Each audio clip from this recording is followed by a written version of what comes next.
네, 안녕하세요. 그럼 지금부터 서울교대와 숭실대 통일교육선도대학 사업단에서 주최하는 한반도 평화 프로세스와 평화 통일교육의 현황과 과제 세 번째 회의를 시작하겠습니다. 세 번째 회의는 지난 1월 달에 있었던 북한의 8차 당대회 이후 북한 체제의 변화와 전망을 보는 시간이 되겠습니다. 순서대로 북한 정치, 경제 그리고 사회 변화를 보겠습니다. 북한 정치의 변화는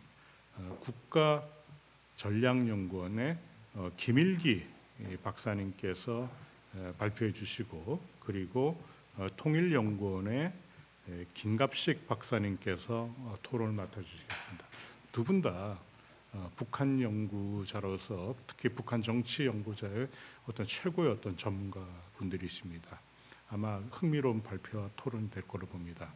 자, 그러면 먼저 우리 김일기 박사님께서 약 한 20분 동안 북한 정치의 변화, 8차 당대회 이후 전망을 해주시고, 그리고 토론자께서는 한 10분 정도 토론해 주시면 되겠습니다.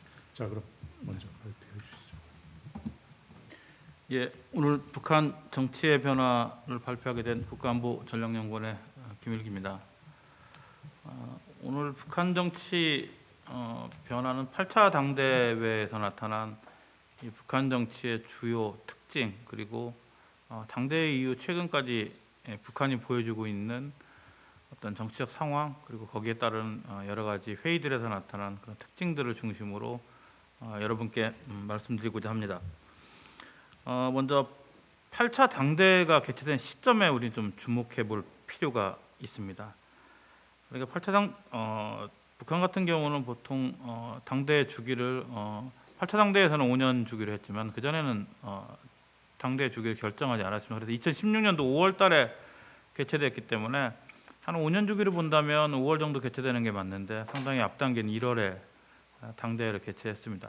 그 당대회 개최 시점을 통해 볼 때 북한이 상당히 빠른 국면 전환이 필요하지 않았나라는 그런 판단을 한 것으로 보입니다. 그래서 8차 당대회 내용들을 쭉 살펴보면 당대회라는 게 한 5년 정도의 그런 어떤 정치, 경제, 사회, 문화와 관련된 북한의 어떤 국가 전략을 제시하는 회의라고 볼 수 있지만 8차 당대회에서 나타난 주요 내용들을 보면 어쩌면 한 1년짜리가 아닌가라는 그런 생각도 할 정도로 상당히 급박한 내용들이 좀 들어있지 않았나 생각됩니다. 그래서 주로 대내 문제와 관련된 문제들에 대해서 상당히 구체적이고도 자세한 설명이 있는 반면에 중장기적인 관련된 대남이나 대미 같은 경우에는 거의 구체적인 언급이 없는 걸로 볼 때 북한이 현재의 상황을 상당히 어렵게 보고 국내 문제, 대내 문제에 상당히 집중해야겠다라는 판단을 한 것으로 보입니다. 그리고 빠른 국면 전환을 8차 당대회를 통해서 하고자 했던 게 아닌가라고 생각됩니다. 왜냐하면 북한 같은 경우는 이번에 당창건 75주년 기념식을 통해서 김정은 시대에 한 10년 정도의 상당한 성과를 보여주고자 아마 했던 것 같습니다. 그런데 당창건 기념식이 어떻게 보면 무산되었다고 볼 수 있겠죠. 제대로 된 성과를 보여주지 못했기 때문에. 그리고 그렇다면 내년도가 이제 소위 말하는 김일성 생일 110주년, 김정일 생일 한 80주년 됩니다. 그러면 이 시점, 내년 김일성 생일을 기점으로 해서 이때까지는 그래도 최소한 성과를 보여줘야 되지 않는가. 그러니까 한 1년 정도로 더 늦춘 거라고 볼 수 있습니다. 그래서 최근은 북한이 내년 4.15를 향해서 달려가는 게 아닌가라는 게 저의 생각입니다. 그래서 지금 현재 북한의 이 정치 변화는 크게 이제 몇 가지로 나눠봤습니다. 그래서 통치 이데올로기, 또는 전략 노선, 권력 구조 이런 식으로 한번 세 가지 크게 봤는데요. 일단 통치 이데올로기 측면에서는 기본적으로 북한이 8차 당대회에서 지도 사상은 지속하고 대신에 사회주의 기본 정치 방식은 선군 정치에서 인민대중 제일주의로 변경을 했습니다. 그래서 최근 김정은 시대 북한의 그 사상 동향을 보게 되면 우리 국가 제일주의를 초반에 상당히 강조했고요. 최근에 약간 이 부분이 좀 잠잠해지는 반면에 인민대중제일주의가 상당히 부각되면서 이번에 8차 당대에서 사회주의 기본 정치 방식으로 채택되었습니다. 그러나 이제 북한이 얘기하고 있는 이 인민대중제일주의는 김일성, 김정일주의와 우리국가제일주의의 하위 담론이다. 그러니까 북한이 말하기를 우리국가제일주의 시대가 곧 인민대중제일주의 정치에 의해서 이루어진다라고 해서 이 상호관계를 상당히 밀접히 강조하고 있는 상황입니다. 그런데 이 인민대중제일주의는 실질적으로 작동하는 걸 보면 말 그대로 보면 인민과 가까이 가고 인민을 제일로 치고 인민을 중심으로 정치를 하겠다고 하지만 반면에 어떤 형식으로 지금 현재 이용되고 있냐면 뒤에도 설명하겠지만 최근 북한이 당 세포대회나 이번에 청년동맹 회의에서도 강조가 있는 것처럼 반사회주의, 비사회주의 투쟁을 상당히 강조하고 있습니다. 이건 소위에서 어떻게 보면 사회 통제고 이 사회 통제를 통해서 최대 안정을 가져오겠다는 전략인데요. 여기에 인민대중제일주의를 결합시키고 있습니다. 그래서 반사회주의, 비사회주의의 어떤 대상으로서 북한의 간부들을 핵심으로 삼고 있고, 그리고 이러한 행동들이 인민대중제일주의에 반하는 행동이라고 몰아붙이면서 일종의 이제 간부들을 통제하는 걸로 활용하고 있고요. 또 한편으로는 인민대중제일주의가 북한 인민들을 소위 말하는 최근에 이제 북한이 이제 21년도 뭐 81년도 전투들을 하지 않고 있지만 평양 1만 세대 건설이라든가 식량 생산이라든가 최근에 동원하고 있는 그 동원에 저변에 깔려 있는 이데올로기를 활용하는 그런 측면도 있는 것으로 보입니다. 어쨌든 이 8차 당대에서는 기본적으로 김정은이 과거에 그래서 김일성, 김정일을 뛰어넘는 자신의 사상은 제시하지 않았다는 특징을 보입니다. 그리고 인민대중제일주의와 관련돼서 북한이 이제 소위 말하는 사회주의 기본 정치 방식을 선군에서 인민대중제일주의를 바꾸면서 아마 김정은 시대 들어서 계속해서 선군의 흔적을 지우고 있거든요. 그러니까 할아버지 김일성을 따라하는 흔적들은 보이지만 소위 말하는 아버지와 관련된 선군. 그리고 북한 역시 선군은 상당히 위기 시대고 북한 역사에서 그렇게 썩 즐거운 시대는 아닌 것 같습니다. 그래서 그런지 몰라도 하여튼 선군을 계속해서 지어가고 있는 현재 상황입니다. 그다음에 다음은 전략 노선인데요. 이 북한은 이제 소위 말해 사회주의 경제고서 총력 집중 노선과 혁명적 노선으로서 정면 돌파전을 추진합니다. 그래서 올해 8차 당대에서는 이 전략적 노선에 대해서 소위 말해서 이 부분에 대한 변경이 있을 것으로 예측을 했는데요. 여기에 대해서는 전혀 언급이 없었습니다. 그래서 북한이 예고했던 이 노선의 변화라는 게 실질적으로 보면 기존 노선에 대한 정비나 보강 전략이다라고 이야기는 하고 있습니다만 구체적으로 새로 그래서 전략적 노선이나 혁명적 노선을 제시하지 않았습니다. 그리고 그렇다고 해서 이 부분을 또 강조하고 있느냐? 또 그렇게 보면 과거와는 달리 이 당대에서 이 경제건설 총력 집중 노선과 정면 돌파전에 대한 언급이 상당히 적습니다. 사업총화 결정서에 보면 잠깐 언급들을 하고 나갈 뿐이지 이 부분을 지속적으로 강조하고 있는 것도 아닙니다. 그래서 실질적으로 보면 변경은 없었다고 보지만 이 부분이 조금 어떻게 보면 퇴색되어 있다라고도 볼 수 있지 않나 그렇게 생각합니다. 그리고 북한이 사업총화 보고에서 이 8차 당대의 목적이 정비 전략, 보강 전략, 그래서 기존 전략에 대한 정비와 보강에 초점을 둘 것이다라고 얘기를 했습니다. 그래서 5개년 경제 전략을 제시하고 이와 관련된 내용들을 하는데요. 근데 실질적으로 북한에 지금 작동하는 거 보면 이 5개년 경제 전략이면 경제 전반에 대한 이 소위 말하는 이 계획 5개년 계획이 수립되고 이 부분에 대한 내용들이 진행돼야 되는데 경제는 결국은 평양 1만 세대 건설하고 그다음에 농업 생산 증산 결국 식량 증산과 관련된 이 두 개 부분에만 거의 집중하고 있는 것 같습니다. 물론 삼지연 같은 경우도 3단계 건설이 이제 시작되고 있는 것 같지만 어쨌든 이 부분에 집중하고 있기 때문에 경제에 대한 정비 보강이라고 보기는 저는 개인적으로 그렇게 꼭 굳이 북한 말대로 해석할 필요는 없다고 봅니다. 왜냐하면 실질적으로 이루어지고 있는 건 경제 분야는 말은 거창한데 실질적으로 내용은 그 분야에 집중하고 있고 오히려 사회 통제 그리고 정치적 회의를 계속 열어서 당과 국가기구에 대한 장악들, 그러니까 소위 말하는 이 체제 안전에 대한 소위 말해서 대북 제재 하에서 이 소위 말해서 체제 불안을 잠식시키기 위한 그러한 것에 더 집중하고 있는 게 아닌가 그렇게 보고 있습니다. 그런 결국은 뭐 끝에서 말씀드리겠지만 북한 같은 경우는 한 하반기 이후를 어떻게 보면 전환의 시점으로 보는 게 아닌가.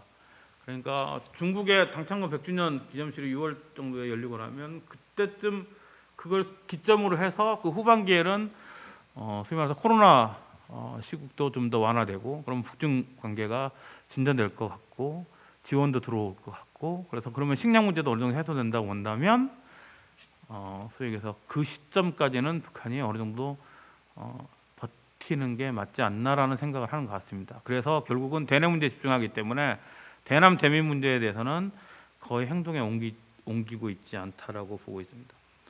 그다음에 국가 방위력을 외교적 성과의 수단으로 활용하겠다라고 얘기했는데요. 이 부분도 뭐 거의 비슷한 얘기입니다. 그러니까 이 부분과 관련돼서 뭐 병진 노선의 제 2탄이다, 2.0이다, 병진 노선으로 돌아갔다라고 얘기하시는 분도 있는데 제가 개인적으로 볼 때는 뭐 국가 방위력을 외교적 성과의 수단으로 활용하겠다라는 건 북한의 뭐 기본적인 입장이고요. 꼭 반드시 8차 당대에서 처음 나온 얘기는 아닙니다. 그러나 이 부분을 병진 노선의 회귀라고 보기에는 어렵다고 볼 수 있습니다. 이 부분은 소위 말해서 북한의 군사력 강화를 계속해서 추진해 왔고 그리고 이 부분에 집중하기보다는 경제 문제에 집중하겠다는 걸 명확히 밝히고 있기 때문에 그 부분은 좀 과도한 해석이 아닌가 그렇게 생각됩니다. 권력 구조 측면에서는 이번에 당 총비서 비서국 부활과 총비서 추대한 게 좀 큰데요.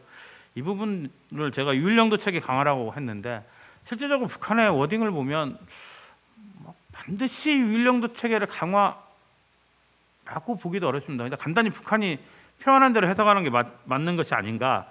그러니까 소위 말해서 위원장제로 하니까 북한의 각 단위들마다 위원장이 더 많습니다. 북한이 말한 걸 보면 당위원회 위원장, 뭐 부위원회 위원장, 근로단체 위원장, 뭐 이렇게 위원장들이 더 많으니까 김정은과 차별성이 없기 때문에 총비서, 책임비서를 바꾼다라고 얘기하는데 그 워딩이 그냥 맞는 것 같습니다. 그러니까 그렇게 너무 과도한 해석은 할 필요가 없지 않는가. 왜냐하면 정무국이나 비서국이나 보면 큰 뭐 변화는 없다고 볼 수 있거든요. 그러니까 그 부분은 그렇게 큰 건 아닌가라고 볼 수 있습니다.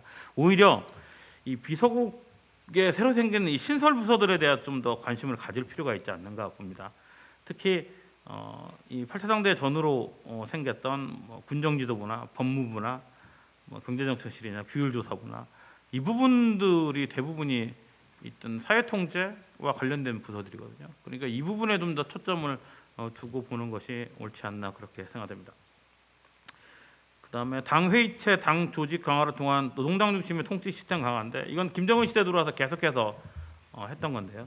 이 부분과 관련돼서 우리가 좀 더 주의 깊게 봐야 될 건 뭐냐면 소위 말해서 형식주의를 타파하는 것 같습니다. 그 전에는 이 당규약에 보면 당규약의 기구들이 일정 정도 구성 요건이 완성되고 회의의 진행 어떤 요건들이라든가 이런 것들을 통해서 이루어졌는데 지금은 넘나드는 것 같아요. 일단 각종 김정은 입장에서 볼 때 필요한 회의를 통해서 의사결정을 하고 그 다음에 당규약을 고치든가 아니면 뭐 소위해서 헌법을 고치든가 이런 식의 형태를 하고 있기 때문에 그러한 내용들을 기존에 했던 것들을 이번 8차 당대를 통해서 반영하는 측면이 좀 더 있지 않았나 그렇게 봅니다.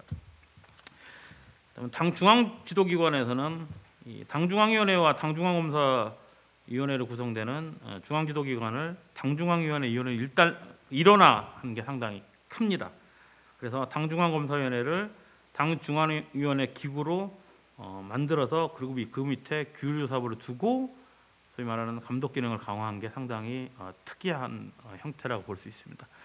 그래서 아마도 조직지도부하고 관계, 그다음에 당중앙검사위원회, 그다음에 새로 생긴 뭐 규율조사부 뭐 이런 문제들에 대한 좀 더 기능적 역할 분배 이런 것들에 대해서는 좀 더 유심히 우리가 볼 필요가 있지 않는가라고 그렇게 생각됩니다.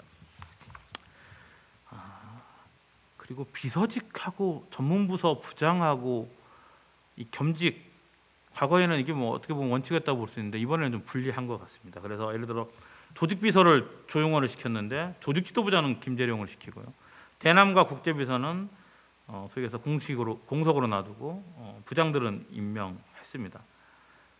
그리고 조직지도부 권한도 이건 제 생각인데 아마 군정지도부, 규율조사부, 법무부 등으로 분산 이관했을 것 같은데 생활지도는 아마 넘기지 않았을 겁니다. 그건 조직지도부 고유의 권한이라 생활지도 그리고 인사 문제는.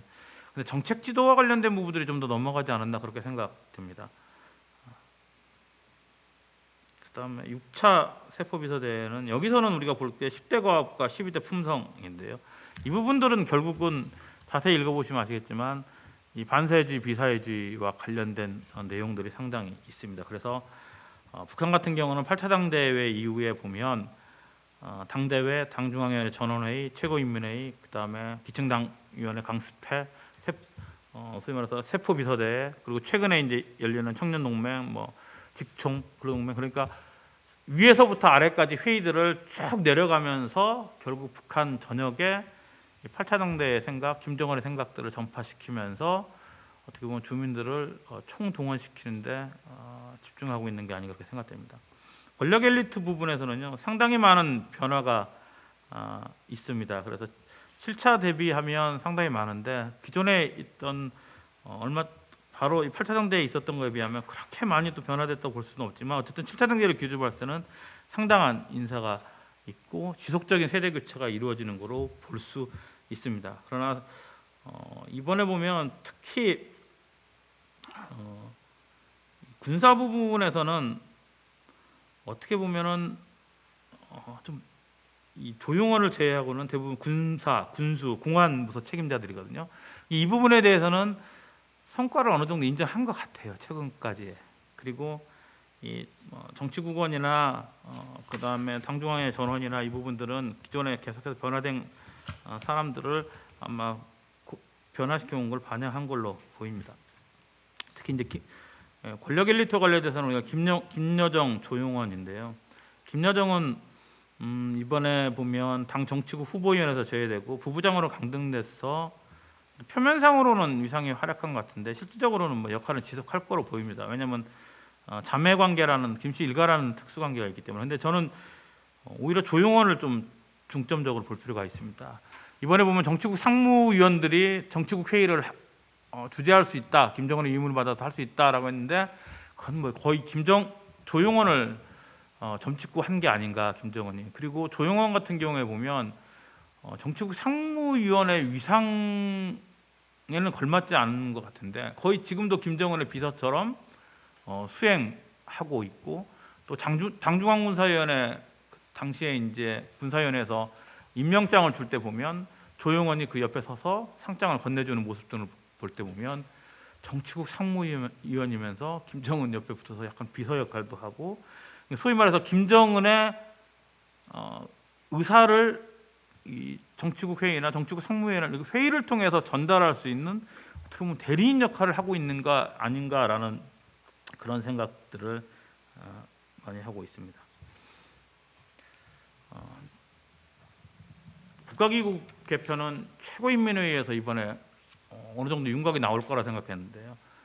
내각만 발표하고 국무위원회 변동 사항들은 발표하지 않았습니다.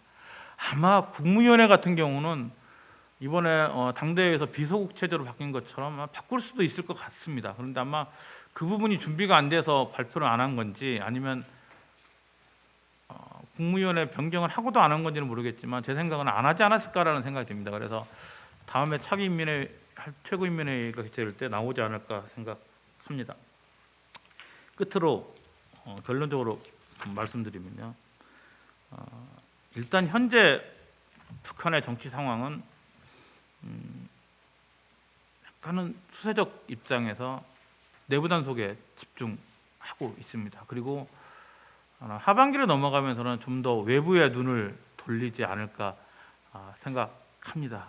그리고 김정은 시대 소위 말하는 지도사상 김정은의 시대를 열기 위해서는 북한이 계속해서 강조하고 있지만 이 경제 분야에서 어느 정도의 성과가 나올 때 가능하지 않을까라고 생각합니다. 그리고 이 노동당 기구 개편, 국가기구 개편, 그다음에 인물 개편 이런 것들은 김정은 시대에 들어와서는 상당히 유연화되고 상당히 쉽게 하는 경향들이 있습니다. 형식보다는 실제 내용에 중점을 두는 측면이 있어서 앞으로도 이런 경향은 지속되리라고 예상됩니다.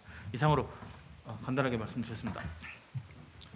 네, 김일기 박사님 수고하셨습니다. 이 8차 당대 이제 그 북한 정치 관련한 부분이 사실 이게 보면 분석이 쉽지 않은 분야입니다. 이게 이런 이제 김 박사님 하신 정도 이렇게 깊이 있게 분석한다는 것이 참 어려운 일인데 참 고생 많이 하셨다는 말씀 좀 드리겠습니다. 뭐 토론 짧게 제가 마이크를 넘기기 전에 저도 뭐 북한 정치를 하는 전공하는 사회자라서 한두 가지 저도 그냥 질문 겸해서 좀 코멘트도 좀 하고 좀 그래볼까 싶습니다. 김 박사님께서 말씀하신 것 중에 제가 제일 인상 깊었던 것이 저도 참 의문이었는데 왜 연초부터 이렇게 당대회를 할까 하는 건데 거기에 대해서 말씀하신 중에 이것이 어쩌면 1년짜리 당대회일 수도 있다. 근데 보면 나중에 당 규약 개정에 보면 그 당대회는 5년마다 한다라는 게 들어가 있거든요. 뭐 발표에는 빠져 있지만은 요번에 이제 좀 그렇습니다. 그리고 전체적으로 이번에 김정은이 이 사업 총화 보고를 총 3일간 9시간을 하게 되는데 경제에 관한 부분이 전체의 절반을 차지해요. 정치에 관한 부분이 과거 7차 당대, 5년 전이죠. 5년 전 7차 당대에는 30% 정도 차지했는데 이번에는 17.5%. 물론 뭐 시간이라든가 양 가지고 따질 건 아니지만은 어쨌든 간에 정치 부분이 대폭 줄어들었다 하는 그런 게 저는 좀 지적하고 싶고요.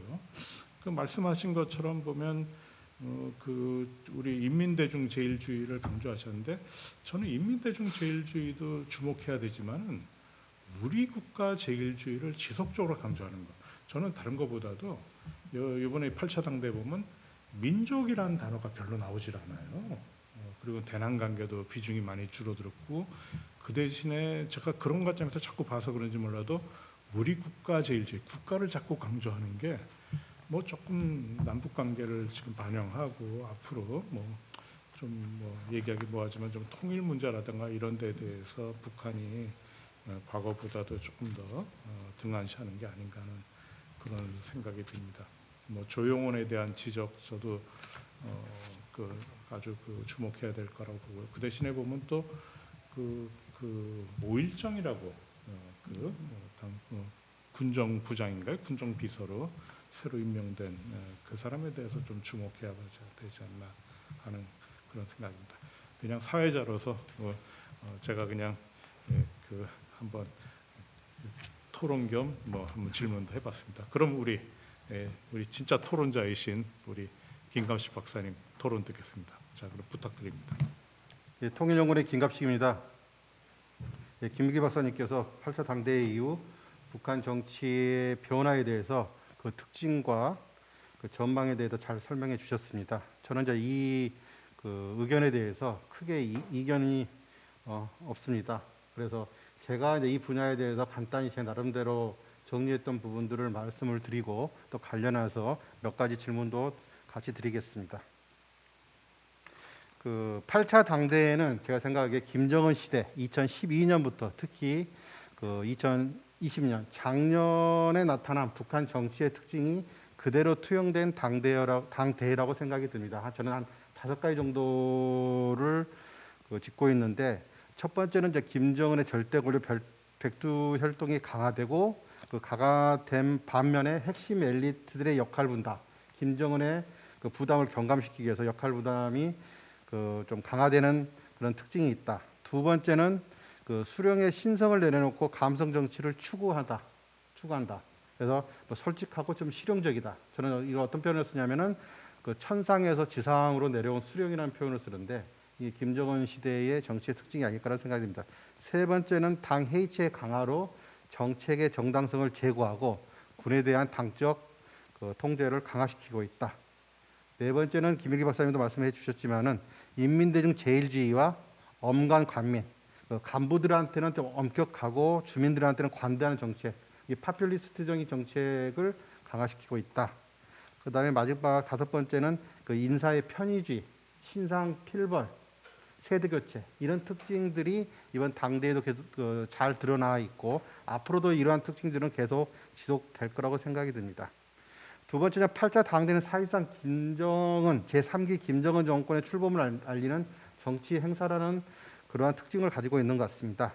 2016년까지 2012년부터 16년까지는 김정은 후계 정권 안정화, 유은통 씨에 기반한 그 후계 정권 안정화의 정책의 목표를 두었다면은 그 7차 당대 해 동안에는 김정은 체제로의 전환을 위해 가지고 36년 만에 당대를 개최했고 개성과 혁신을 균형시키는 정책을 취했다. 예? 그 결과 그 8차 당대회 때는 김정은 체제를 공고하고 이른바 김정은의 북한 만들기를 본격화하지 않겠는가 앞으로 그런 생각이 듭니다. 이미 그 성군 정치라든지 대안의 사법 체계를 삭제를 했고 아까 발표도 나와 있지만은 인민대중 제일주의 정치, 우리 국가 제일주의 시대를 새로 정립하고 당 중앙 조직, 중간 조직, 말단 조직을 정비하고 근로단체도 곧 정비할 예정인 걸로 알고 있습니다.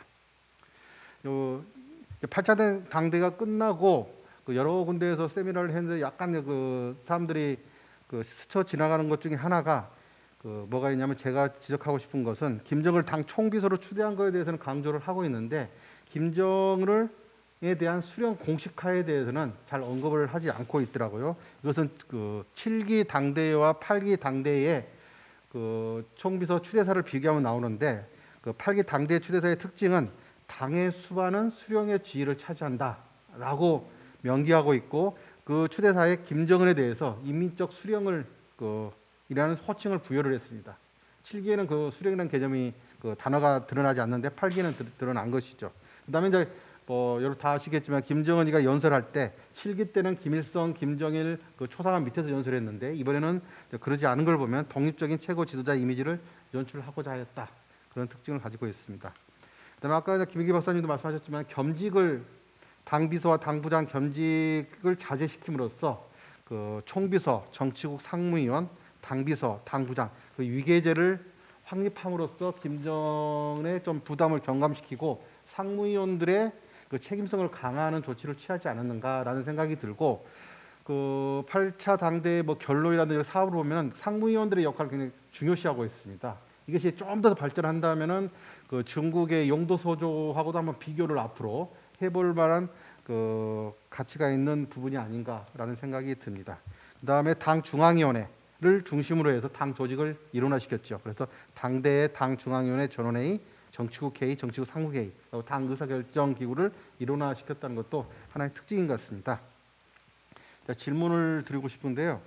자, 북한이 5년 만에 당대를 개최한 것은 어려운 상황에서도 제 개인적으로 생각하면 당만 잘 지키면은 버티는데 큰 문제가 없다라는 생각이 좀 깔려 있었던 것 같습니다.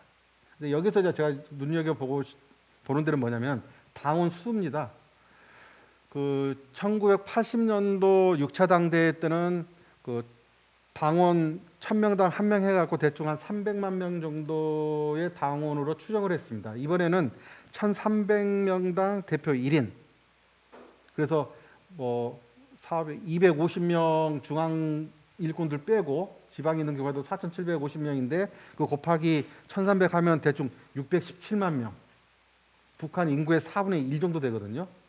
그래서 이 당만 제대로 관리하면 잘 뭐 버티도 큰 문제가 없다고 생각하는데 과연 이렇게 당원이 많은 건지 뭐 그 부분에서 어떤 생각을 가지고 있는지에 대해서 하나 그 의견을 듣고 싶고요.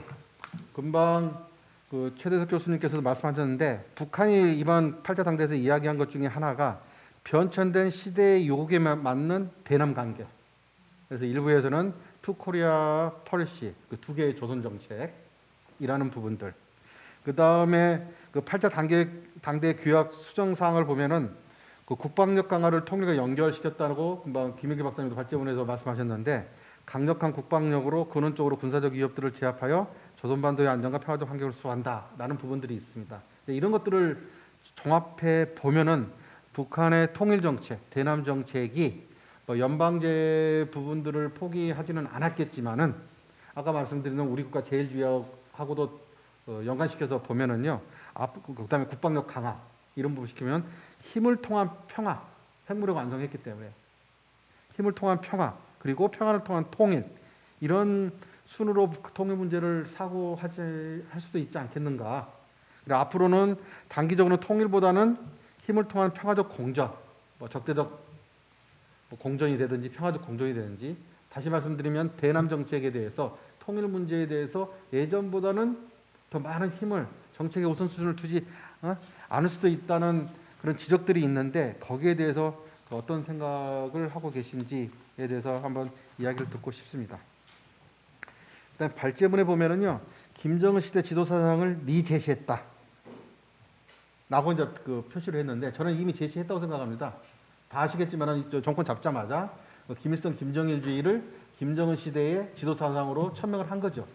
다만 이제 김일성 김정일주의의 체계와 내용은 지금 잘 드러나 있지 않는 것 같습니다. 그런 측면에서 뭐 인민대중 제일주의 사상이라든지 인민사상이나 이런 부분들이 그 김일성 김정일주의를 대체하는 개념이 아니라 김일성 김정일주의의 내용을 풍부하고 체계하는 과정 속에서 어떠한 위치를 차지할 것인지, 이런 부분들이 앞으로 북한이 고민하고 있는 지점이 아닐까, 저는 이제 그렇게 바라보고 있습니다. 그다음에 또 하나는 새로운 전략적 노선을 미제시, 퇴소시켰다는데, 퇴소시켰다는 부분에 대해서는 이제 일정하게 동의를 합니다. 근데 새로운 전략 노선이 그 18년 4월 20일 날 사회주의 경제 건설 총력 집중 노선을 제시를 했고, 이게 미제시가 아니라 그 지속되고 유지된 걸로 바라봐야 되는 게 아닌가. 오히려 새로운 걸 제시하는 거, 그게 과연 우리로서는 좋은 건지 나쁜 건지, 그게 새로운 게 없고 18년에 이야기했던 그 노선 자체가 지금도 지속시키고 유지시키고, 그다음에 경제 부분은 굉장히 김정은이가 많은 정책적인 그 노력을 하는 것들은 보이는데, 그래서 오히려 그 지속하고 유지하고 있다라고 그 접근하는 방식이 더 낫지 않고, 그 속에서 우리가 또 일종의 조그마한 희망이라도 찾을 수 있지 않을까라는 생각을 해봅니다. 마지막으로는 그 최고인민의 14기 5차에서 김정은의 국가주석 부여 가능성에 대해서 말씀드렸는데, 저는 뭐 다 있다고 생각이 듭니다. 근데 이제 그 좀 이 문제를 접근할 때 한 두 가지 정도를 염두에 둬야 되는데, 하나는 이제 국무위원회라는 말 자체가 중국의 국무원이 있지 않습니까? 그랬을 때 좀 그 중국과도 국가주석이 있고 국무위원이 있고, 북한은 내각이 있잖아요. 그래서 그 국무위원회를 계속 과연 유지시킬까 말까, 이런 고민이 하나쯤은 있을 것 같고, 두 번째는 원래 국무위원장을 체험위원이라고 했다가 얼마 전에 프레지던트로 바꿨거든요. 공식 영문 표기를. 그러면은 대충 또 국무위원장으로 또 갈 수도 있다. 이 두 가지가 다 존재한다고 생각이 듭니다. 그래서 그런 것들을 염두에 두시고 다시 한번 설명해 주시면은 어떨까, 그런 생각들을 해봤습니다. 네, 이상입니다. 네, 김갑식 박사님 수고하셨습니다. 우리 김일기 박사님 견해 다 동의한다 그러시면서 조목조목 또 비판도 많이 하신 것 같아요. 그래서 아주 답변도 아주 재밌을 것 같습니다. 제가 재밌게 토론에서 본 점은, 우리가 그 총비서 지위를 그럼 승계를 했는데, 그런 거 수령은 어떻게 되는 거냐. 근데 여기 보니까 당의 수반은 수령의 지위를 차지한다는 게 있어서 자연스럽게 수령, 겉으로 드러내놓고 지금 얘기하지 못하지만 좀 실질적인 어떤 수령의 역할을 좀 하고 있고, 앞으로 이 점이 어떻게 부각되는지 우리 좀 주목해 봐야 될 것 같아요. 그리고 당원 숫자를 얘기하셨는데, 저도 이번에 주목해 본 것 중에 하나가, 당 중앙위원회 위원 선거가 1월 10일 그 당대회 기간에 있었는데, 그때 보니까 7차 당대회 때 당 중앙위원 숫자가 234명입니다. 후보위원 포함해서. 근데 요번에 김정은 포함 당 중앙위원회 위원 숫자가 250명으로 한 16명 정도 늘었어요. 그것도 간접적으로 당원 숫자가 늘어난 걸로 우리가 이해할 수가 있을 것 같습니다. 사회자가 너무 많이 말하면 좀 그렇고요. 그래서 우리 김일석 박사님께서 또 토론하셔도 좋습니다. 또 시간 좀 여유가 있으니까 또 문제 제기한 거 이런 거에 대해서 반박 겸 답변 그렇게 좀 해주시면 좋겠습니다. 네, 부탁드립니다. 예, 최석 교수님하고 우리 김갑식 박사님께서 말씀해주신 여러 가지 이야기들을 말씀해 주셨는데요. 거의 비슷한 생각을 부탁드리지 않나라고 생각됩니다. 그런데 그와 관련돼서 뭐 제가 조금씩 뭐 다르다는 것보다도 약간 보완 설명, 조금 약간 견해가 틀린 부분은 간략간략하게 말씀드리겠습니다. 일단 당원 숫자에 대해서는 저도 고민이 많았고 회의도 많이 했고 저희 또 이 문제와 관련돼서 저희 연구원에서도 상당히 많은 모여서 회의를 했습니다. 그래서 실질적으로 계산해 보면 617만 20만 명 정도 되는데 이게 실질적으로 이게 맞는 것인지 안 맞는 것인지 거기에 대해서는 일단 북한이 공개한 걸로 보면은 그 정도 숫자가 나오는데 인정을 해야 되는 건지 아니면 뭔지 이 부분에서는 저희도 유보 입장을 내놨습니다. 왜냐하면 이렇게 많이 당원 숫자를 늘릴 수는 없다라는 게 생각인데 아직 저도 여기에 대해서는 말씀드리기가 참 어렵습니다. 그래서 이 부분은 그냥 유보시키겠습니다. 저도. 그다음에 두 번째로 대남과 관련돼서 힘을 통한 평화, 평화를 통한 통일 뭐 이런 부분도 국방력 강화하면서 이제 얘기했고요. 근데 중요한 건 이 대남 혁명 전략에 대해서 북한의 입장을 좀 보고 싶은데 실질적으로 이 사업총화 보고가 이번에도 좀 과거와는 달리 그냥 요약본 형식으로 공개를 해버렸습니다. 그리고 과거에는 전문도를 다 공개했기 때문에 얘기가 나왔는데 이번에 요약본을 공개해서 그 요약본에 나오지 않는 내용들은 손을 안 댔나라고 생각할 수도 있고 아니면 고쳤는데도 공개 안 했다고 볼 수도 있고 그렇기 때문에 상당히 좀 어려운데 실질적으로 북한의 입장은 확실히 김정은 시대에 들어와서는 뭐 투코리아 정책이라고까지 뭐 이렇게 대놓고 얘기하기는 좀 그렇지만 확실히 입장은 변한 것 같습니다. 통일 문제에 대한 관심은 거의 없다고 볼 수 있습니다. 그리고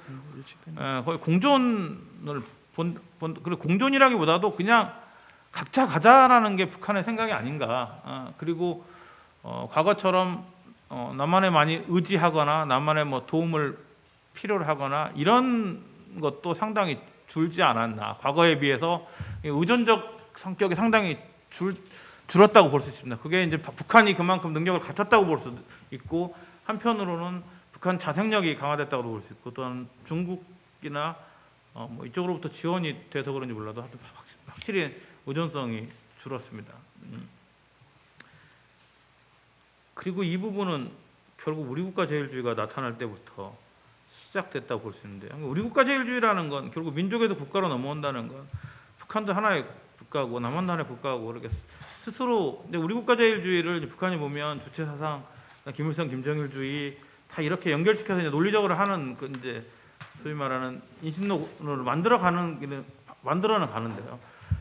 국가를 강조한다는 건 거기도 보면 뭐 김일성 민족, 뭐 소위 얘기해서 뭐 이렇게 김일성 조선 이런 식으로 가다가 우리 국가가 나오면 소위 김정은 시대에 나온 국가라는 건데 그래서 이제 체험면에서 프레지던트로 바꾸는 거고요.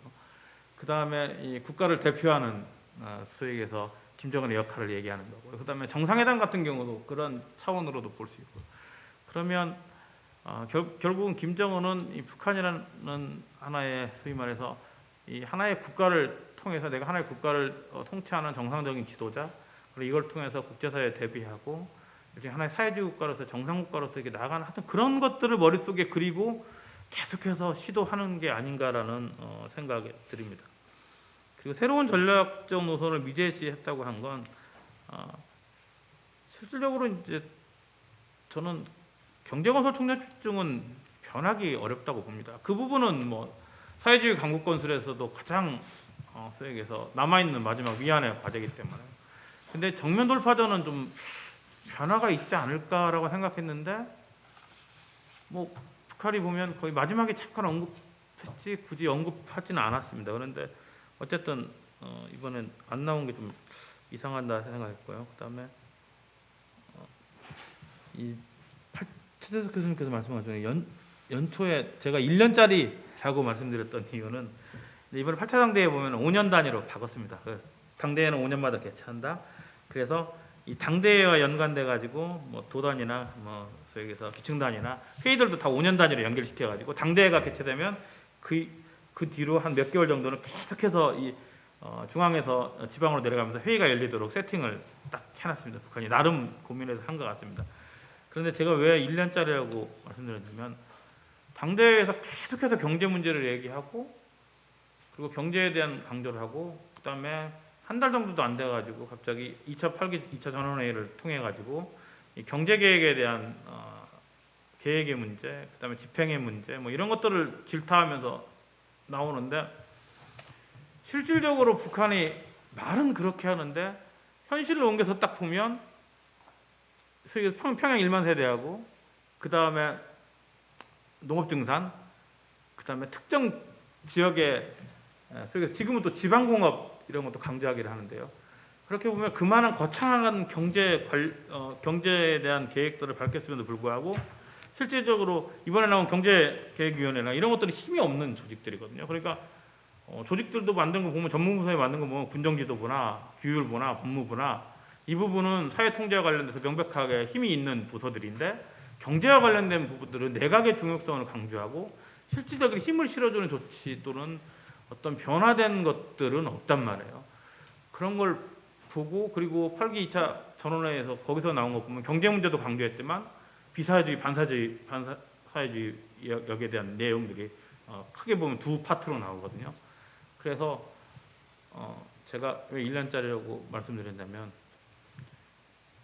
당대회는 5년짜리고 계획은 상당히 많은데 실질적으로 내용들을 보면 상당히 그 최근에 나오는 것들을 보면 1년짜리로 한 게 아닌가. 그러니까 지금의 위기를 국면을 전환시키는 계기로 당대회를 갑자기 소환시켜서 그러니까 당대회와 관련된 5년의 계획을 세울 정도의 충분한 생각 없이 한 게 아닌가라는 생각이 계속해서 지금 최근에 북한의 노동신문이나 이런 것들을 보면서 느끼는 제 생각입니다. 그래서 1년짜리라고 말하는 제가 좀 과도하게 했는데 그런 생각들이 듭니다. 그리고 군정지도부 말씀하셨는데 답변도 안 하셔도 예, 돼요. 예. 근데 최보일이 또 좀 관심 있게 볼 필요도 있습니다. 최보일 같은 경우가 인민보안상을 하고 난 다음에 당으로 옮겨서 계속해서 군수령하고 그다음에 아직까지 승승장구하고 있거든요. 그 부분에도 군부와 관련된 건 이병철, 최보 이쪽 라인이 상당히 역할이 중요시 되는 게 아닌가라는 그런 생각입니다. 답변이 다 됐나 모르겠습니다. 네. 아유, 그 첫 번째 발제자 토론자부터 아주 열띤 그런 발표와 토론을 해주셨어요. 뭐 다들 뭐 이 짧은 시간 내 우리가 8차 당대의 어떤 정치 분야 내용을 다 정리할 수는 없겠지만 중요한 것은 온 사회의 김일성, 김정일주의와 7차 당대에 내걸었던 슬로건인데 이것이 아직은 살아 있습니다. 사실은 당대라는 것이 그 시대의 어떤 통치 이데올로기 비전을 제시하는 건데 아직도 새로운 비전보다는 기존의 비전을 그대로 사용하고 있다는 것을 우리가 주목해야 될 필요가 있고요. 그 대신에 실질적인 통치에 있어서는 이제는 친정 체제를 완전히 구축했다라는 그런 말씀을 드릴 수 있을 것 같습니다. 그리고 이게 뭐 전체적인 어떤 당대에서 정치 문제보다는 경제 문제 해결에 총력을 기울이고 있다. 그러면서 이제 우리 김가식 박사님께서 말씀하신 것처럼 보면은 수령이라는 지위, 총비서라는 지위도 가져갔지만 결국에 지금 수령의 지위를 차지하고 있다. 그래서 지금 북한의 어떤 국가는 김정은 중심으로 움직이고 있다라는 그런 말씀드리면서 첫 번째 회의를 마치고 이제 두 번째 발표와 토론을 들어보겠습니다. 두 분 수고하셨습니다.